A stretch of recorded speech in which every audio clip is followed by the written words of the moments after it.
His goal was always to furnish a value at the best possible price for the consumer. We had tires stacked everywhere. I mean, there must have been only 10,000 to 15,000 tires. I'd say our sales are getting pretty close to 700 million. It's mind-boggling to think of where the little town of Batesville would be had there not been a Dunlap car. He's one of Mississippi's greatest success stories. He said, everybody says that I'm a really smart businessman, but he said, I think I'm a better judge of character. I can't even put into words what it's done for my life, what it's done for my family's life. And it would have been hard to find a better man to work for than Bob Dunlap. His two passions, in addition to business, are Boy Scouts and conservation. I don't know of anybody that does as much for reforestation as Mr. Bob does. Setting aside 12,000 acres of hardwood bottomland in the middle of the Mississippi River. It's a success story of restoration. His generosity is just incredible. And he keeps coming back to, what are we going to do to help Mississippi? Bob knows in his heart that the reason he's where he is today is because of the people that are working there.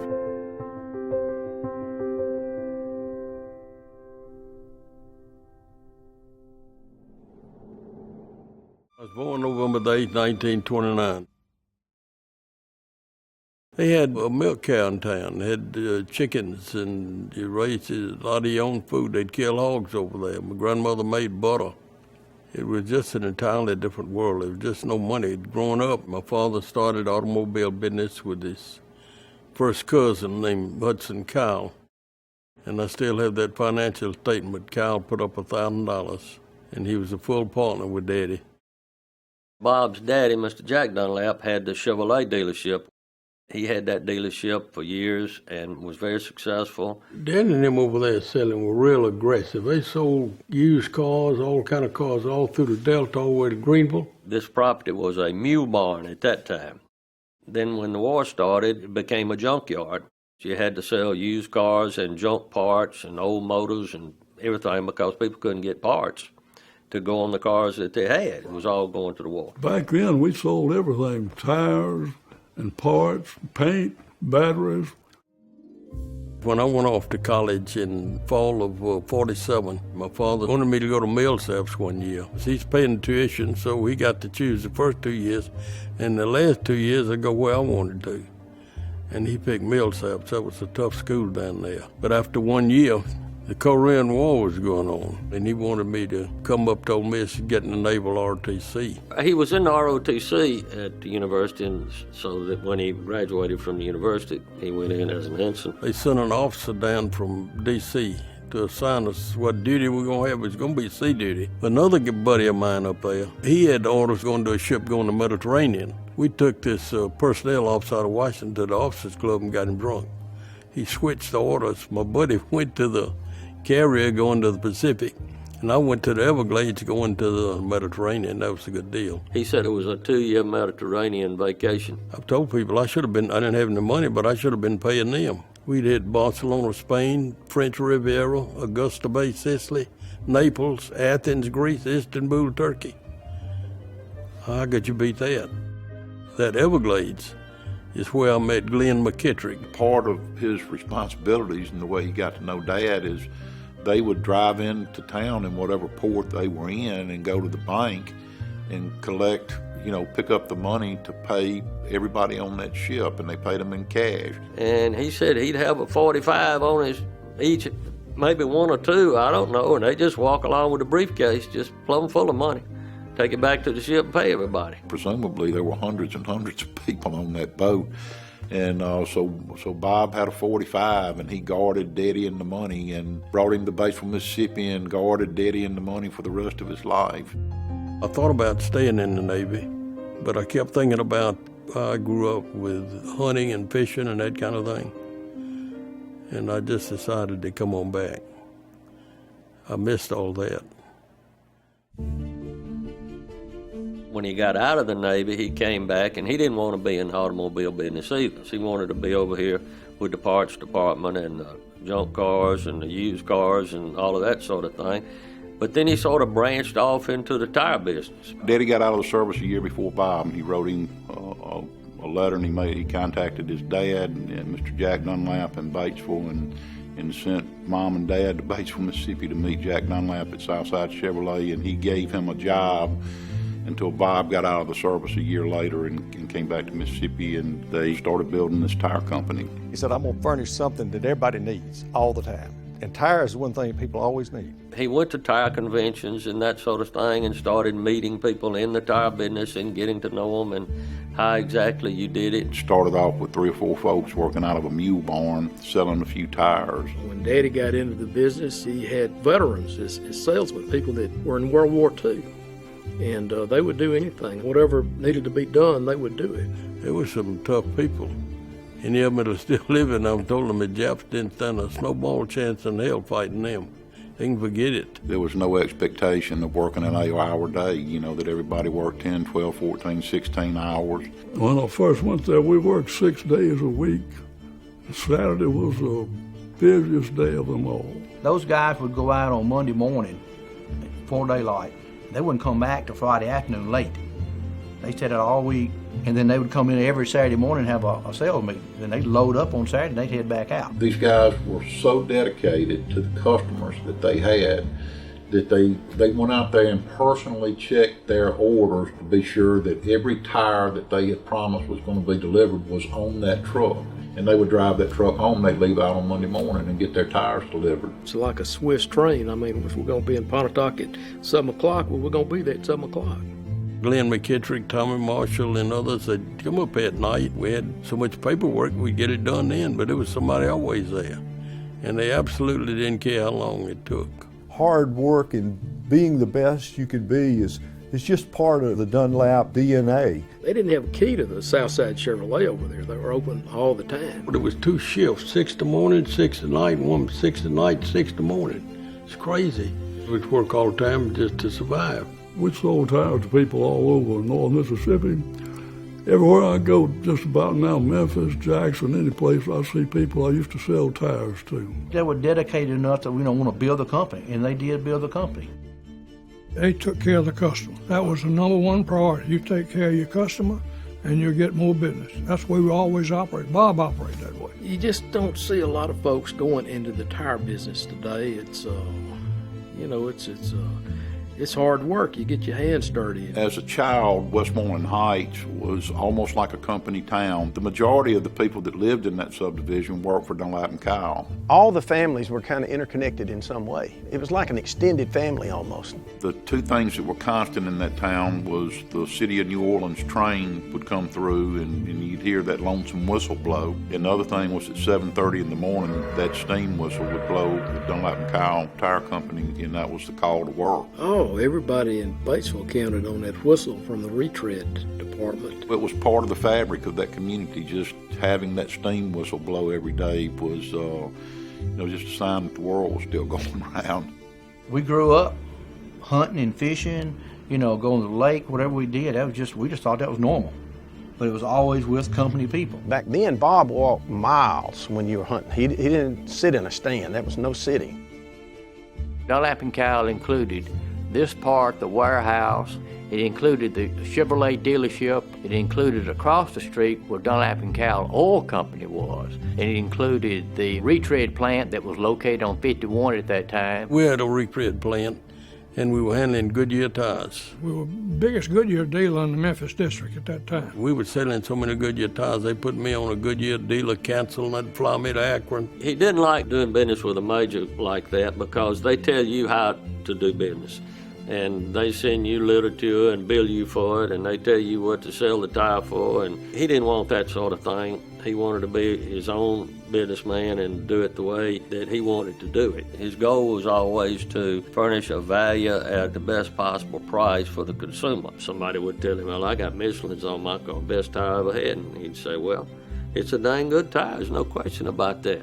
He said, but for what you're paying for the tire, I can sell you one for half the price. It's 85% as good.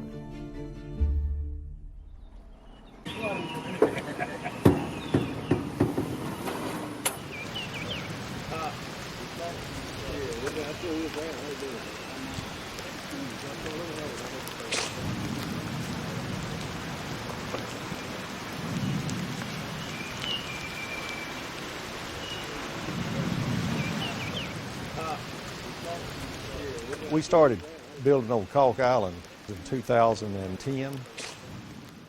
Now this is a 17,000 square foot, he calls it a cabin.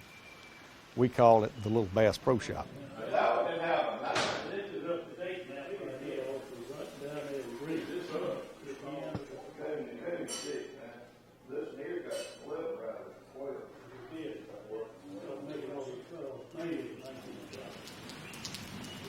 Those trees are about 30 years old.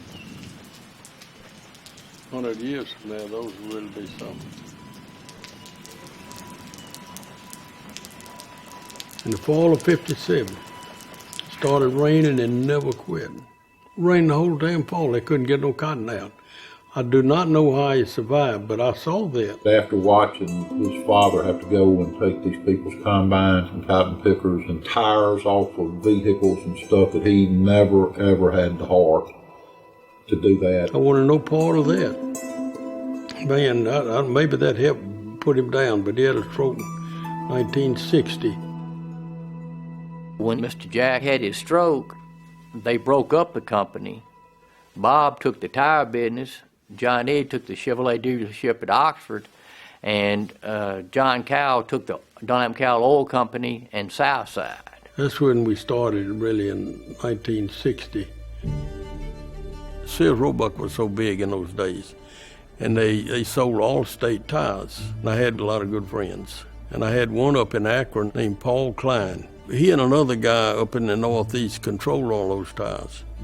And he would ship us as many as we ever wanted to order and never questioned our credit. We had tires stacked everywhere. I mean, there must have been like 10,000 to 15,000 tires. That got us started. They formed this group called the Cordovan Group, and the idea was to have buying power, to be able to order vast quantities of tires, and each one of them get some of those tires. And then they decided, well, let's do this thing a little different. Let's take 50 cents a tire and 25 cents a battery to keep in a kitty to form a real wholesale operation. And so that ran up to be quite a bit of money over a few years. And that's when they formed TBC, Tire and Battery Corporation. I always said I'd rather have half of a big deal than all of nothing. We've had recessions. And his main thing is we don't choose to participate in a recession. Everybody else can participate if they want to, but Dunlap Cowell is not going to participate. He always felt like the tire business was fairly recession-proof, that there'd be swings in the economy up and down, but when the economy was bad, people held cars longer, which meant they needed to buy tires more. He was a good businessman, that's for sure. And it would have been hard to find a better man to work for than Bob Dunlap. When we first met, and his retail business was a small part of his business, he said to me, he doesn't believe in advertising. Well, I never heard of a retailer that doesn't believe in advertising. And then as time went on, I was amazed at what results he was getting out of retail without advertising. In his hands, the level of success was beyond the norm. And that method of operating is how he operates today. He pays vast attention to figures. You could take him a financial statement, he'd look at that thing and thumb through it, go down that sheet and say, this doesn't total up. Just that quick. It's not right. Redo it. The first time I met Mr. Bob, I was with my dad, and we went to the recap store in Batesville, which was Dunlap and Cowell, as I recall, because we bought all of our tires there. And from that point on, my family and I bought recap tires until that plant closed. And then we started buying Dunlap and Cowell tires, but long before Gateway was created. And we now buy them from Gateway. The Gateway Corporation would be your retail stores. Your Dunlap and Cowell is your wholesale division. So as he got into retail, that made a big difference. You had more employees, but also you had a lot more growth because you got more volume. The retail is about 25% of our business. We've got right now 17 wholesale distribution centers and 58 retail stores. We carry, of course, passenger tires, any type light truck tire, SUV tire, medium truck tires, farm tires, implement tires, front tractor tires, rear tractor tires. It really changed when I first went there. The mule barn, we loaded tires out of the front door and the back door. It was just a little company then. Look at it now. It's a lot bigger today. I'd say our sales are getting pretty close to 700 million, 1,500 employees. Now we're buying from everywhere, East Germany and Yugoslavia and Poland and the Slovak Republic. It's gone into China, and Thailand is a huge country for us today. It all comes back to that one thing. If you have good product and you take care of your customer and you really value their business, at least in that day and time, you could take 4 or 5 guys and start a company and grow it into, in their lifetime, 1,200 employees, and set a business model in place that will double that company in size. Mississippi is successful in business and industry because of the leadership of Mr. Bob Dunlap. The things that he enjoys the most are letters from customers saying that they appreciate and they got good service and for just fixing something as fixing a flat, you know. But those little things, they just compound business. Absolutely never taken advantage of one soul at any time for any reason. Today, due to all of that, I do the banking for the company, and all I have to do is pick up the phone with any banker anywhere and just do business. It's just amazing, but it takes a long time to accomplish that. Bob, he really grew that place into something worth talking about. He talks to everybody like the guy at the bottom of the totem pole is just as important as the guy at the top. He said, everybody says that I'm a really smart businessman, but he said, I think I'm a better judge of character and knowing who I'm dealing with. And he said that's what made this company, was the character of all these men that was so clear to see. Bob knows in his heart that the reason he's where he is today is because of all the people that worked at Dunlap and Cowell, that continue to work at Dunlap and Cowell, and he knows they share his values, and the reason the company is where it is today is because of the people that are working there. I knew it's going to work. If you've got the people, good people, and they have an opportunity to do well for themselves, it's never been a problem.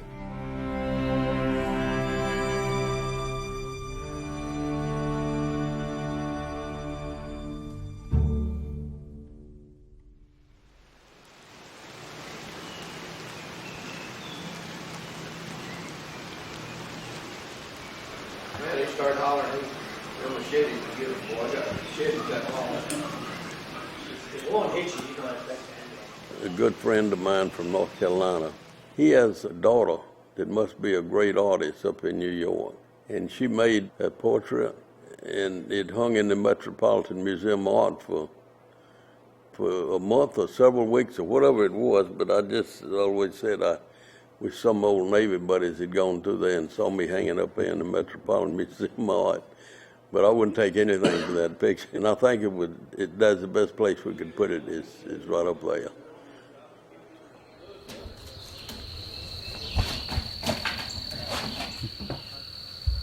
Oh, I've been working here for Mr. Bob over 50 years. We hope a lot of people not only benefit off of him, it's just everybody around. That company provided jobs for so many people who are making a good living and able to support their families and put their kids through school. I actually laid at the front desk and I said, Mr. Bobby Dunlap. This man came out from the back and with this cigar in his mouth, the biggest cigar I ever seen in my life. And I said, sir, I'm in need of a job. Whatever I have to do. I mean, I'll wash the trucks, the 18-wheelers, I'll cut the grass. Whatever you need me to do, I do it. I mean, I just want to work for the company. Started talking about education. And I said, yes, sir, I graduated high school. Currently, I'm in junior college. He looked at me up and down. He said, I'll tell you what.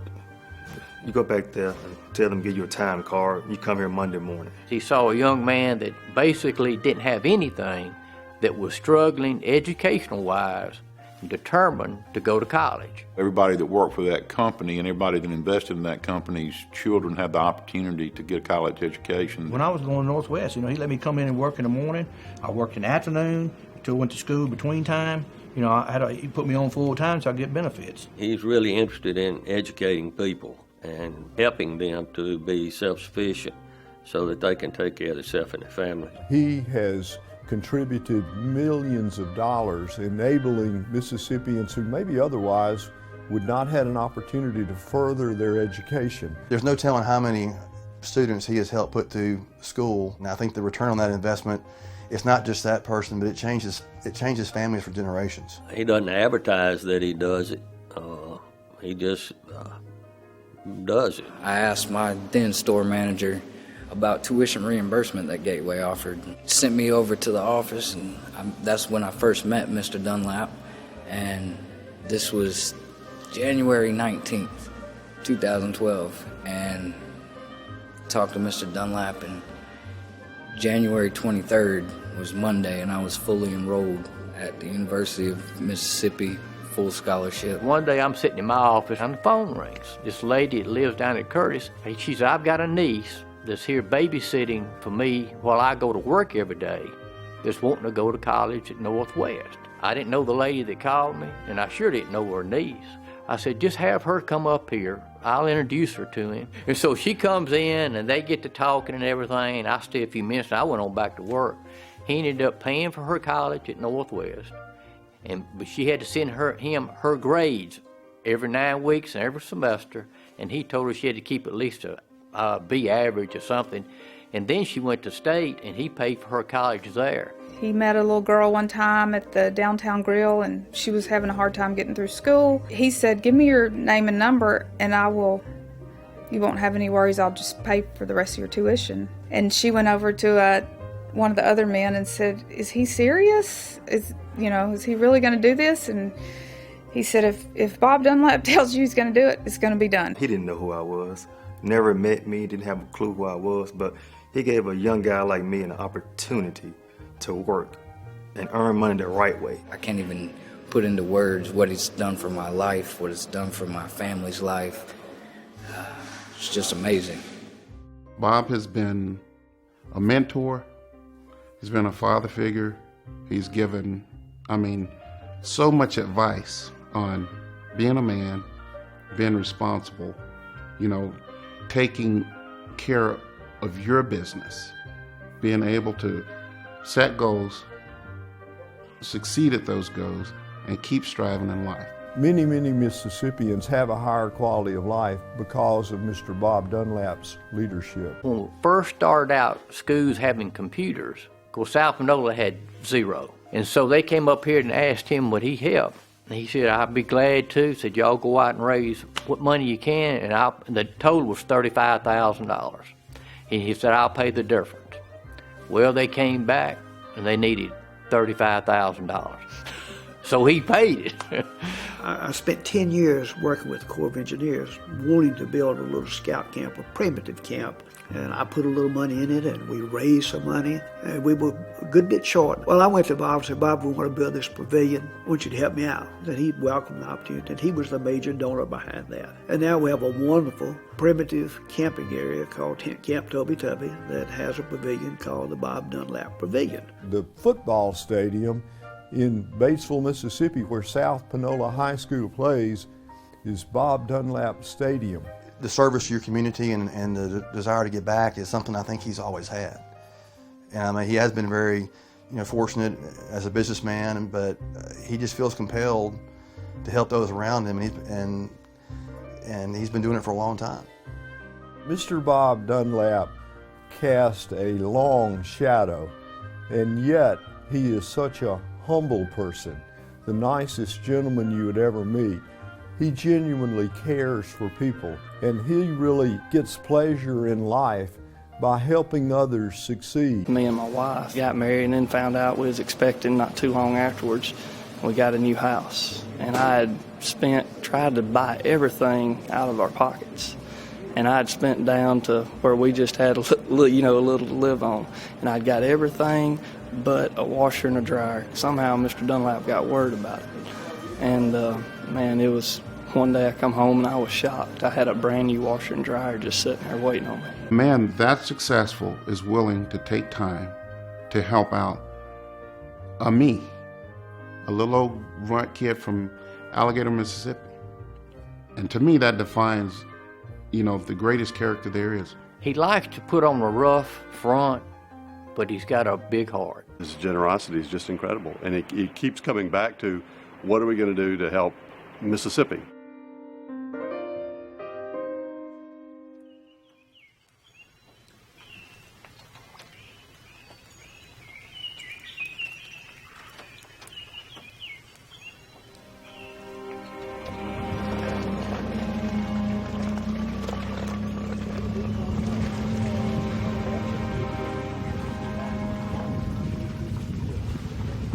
These are chestnut oaks that we raised from seedlings and planted them, and it's a great tree.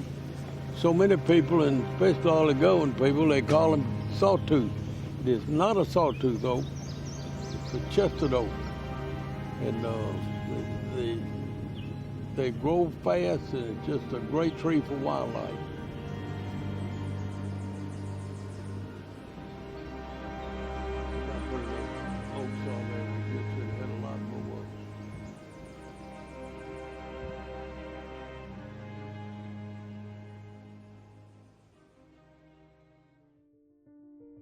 Bob Dunlap embodies the best of Mississippi.